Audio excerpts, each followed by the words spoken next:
شور سے کیا بن جاتا ہے؟ شعور بن جاتا ہے۔ علماء فرماتے ہیں کہ عبادت نہیں ہوتی بلکہ عادت ہوتی ہے، لیکن اگر اس میں محبت علی شامل ہو جائے تو عبادت بن جائے۔ سبحان اللہ، سبحان اللہ، کہ ایسے وہ عادت ہوتی ہے، لیکن اگر اس میں محبت علی شامل ہو جائے وہ عادت نہیں ہوتی بلکہ عبادت بن جائے۔ اس لیے میرے مصطفیٰ نے فرمایا اے علی، جو تیرے چہرے کو دیکھتا ہے وہ عبادت کرتا ہے، وہ عبادت کرتا ہے۔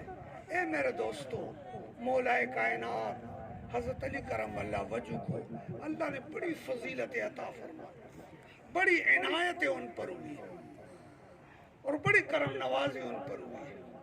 جب میرے آقا پر نبوت آ گئی ہے، ان بچوں کو بات کر رہا ہوں، نبوت آئی تو سب سے پہلے نبی علیہ السلام کو حکم ہوا کہ جاؤ اپنے خاندان والوں کو تبلیغ کرو، اپنے قریشیوں ہاشمیوں کو سمجھاؤ، سب سے پہلے خاندان سے شروع کرو۔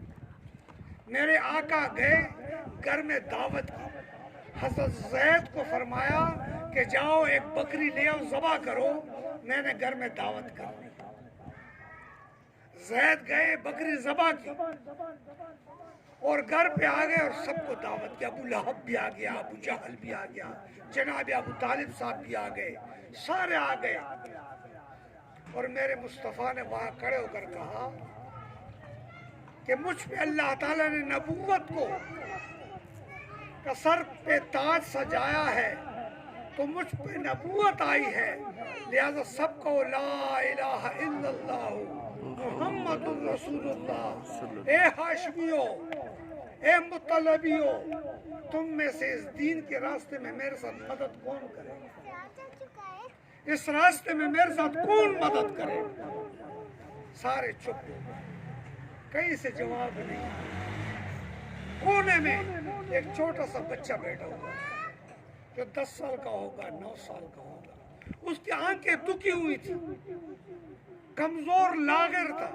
وہ اٹھ گیا اور فرمایا اے محمد میرے بھائی، میں تیری مدد کروں گا، سبحان اللہ، میں تیری مدد کروں گا۔ اس وقت ہاشمیوں نے مذاق اڑایا، تاڑیاں بجائی کہ دیکھو یہ مدد کرے گا، یہ مدد کرے گا۔ تمہیں پتہ ہے کہ وہ بچہ کون تھا اور کیا بن گیا؟ مسجد نبوی ہے، میرے آقا فرماتے کہ کل خیبر کو فتح کرنا ہے اور ہم چابی